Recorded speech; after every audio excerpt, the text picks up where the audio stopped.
Jaringan tumbuhan. Kita semua tahu bahwa tumbuhan merupakan makhluk hidup yang dapat bernafas, menghasilkan makanan sendiri, dan tumbuh tak terbatas. Jadi bagaimana tumbuhan melakukan proses ini? Tumbuhan terdiri dari 3 organ utama, akar, batang, dan daun. Organ-organ ini terdiri dari berbagai jaringan yang melakukan fungsi-fungsi. Sejumlah sel besar khusus bersama-sama membentuk jaringan. Jaringan diklasifikasikan menurut struktur dan fungsinya ada 2 tipe dasar, yaitu jaringan meristem dan jaringan permanen. Mari kita lihat pada jaringan meristem. Jaringan ini merupakan jaringan yang membantu dalam pertumbuhan tanaman karena jaringan meristem memiliki kemampuan untuk membelah. Berdasarkan letaknya, meristem diklasifikasikan menjadi 3. Pertama, meristem apikal, meristem ratelar, dan meristem interkalar. Meristem apikal merupakan meristem yang terletak pada ujung akar dan ujung batang yang membantu pertumbuhan. Meristem lateral merupakan meristem yang membantu pertumbuhan diameter batang.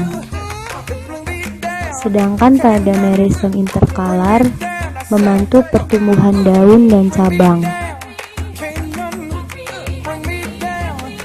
Sekarang kita tahu bagaimana tanaman mengembangkan akar, batang, dan daun.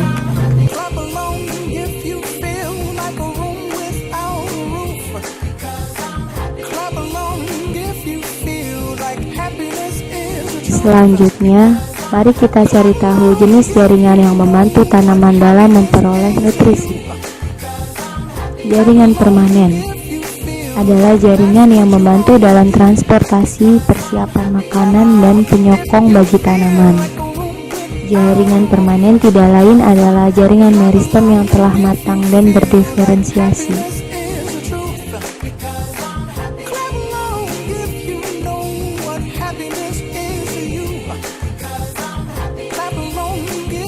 Berdasarkan kesamaan selnya, jaringan permanen dibedakan menjadi 2, yaitu jaringan permanen simpel dan jaringan permanen kompleks.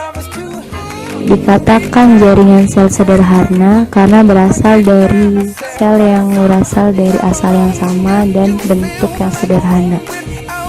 Berdasarkan fungsinya, jaringan ini dibagi 3, yaitu parenkim, kolenkim, dan sklerenkim. Jaringan parenkim memiliki bentuk oval dan bagian dinding sel tipis. Jaringan ini membantu dalam proses fotosintesis, penyimpanan, dan membantu tanaman air mengapung. Jaringan ini dapat ditemukan di akar, batang, daun, dan bunga.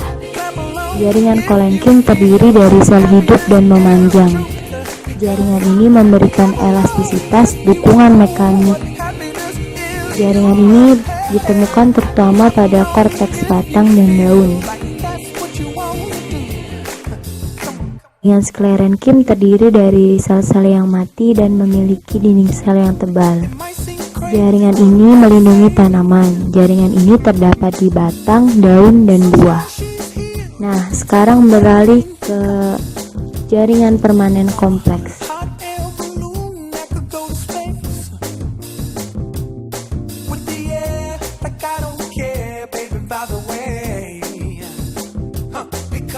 Jaringan permanen kompleks diklasifikasikan menjadi 2, yaitu xilem dan flum. Xilem terdiri dari trakeit, bulu kayu, dan parenkim xilem, dan serabut xilem. Jaringan ini mengangkut air dan mineral dari akar ke bagian tubuh lain. Flem terdiri dari bulu tapis, sel pengiring, serabut pengiring, tubuh flem, dan parenkim flem, dan berfungsi mengangkut hasil fotosintesis dari daun ke seluruh bagian tumbuhan.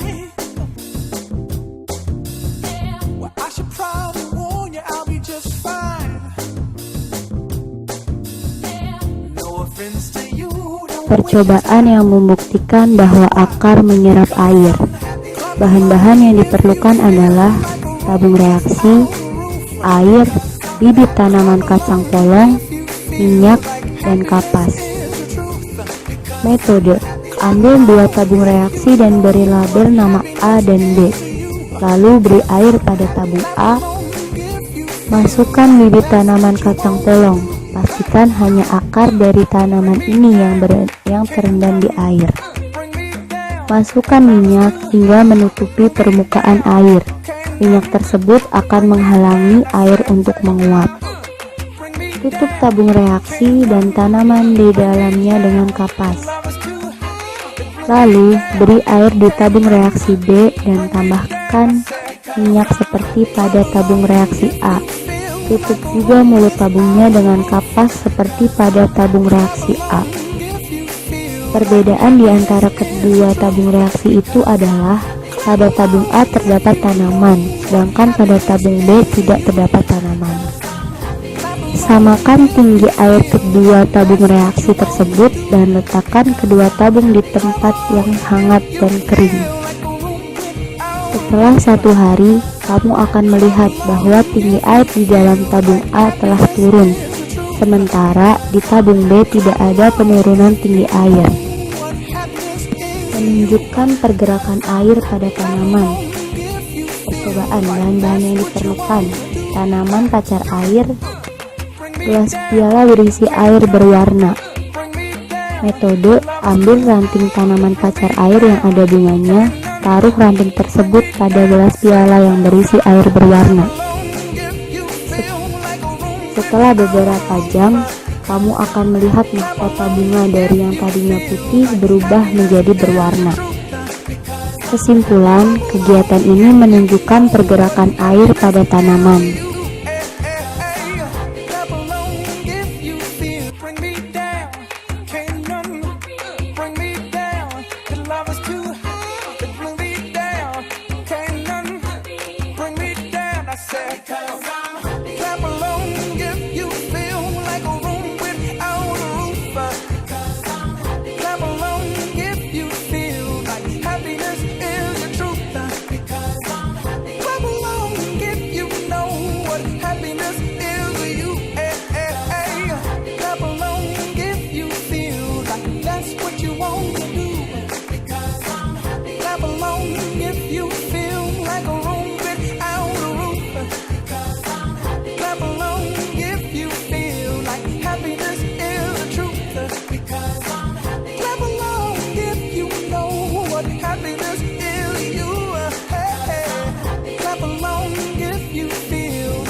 To you, don't waste your time.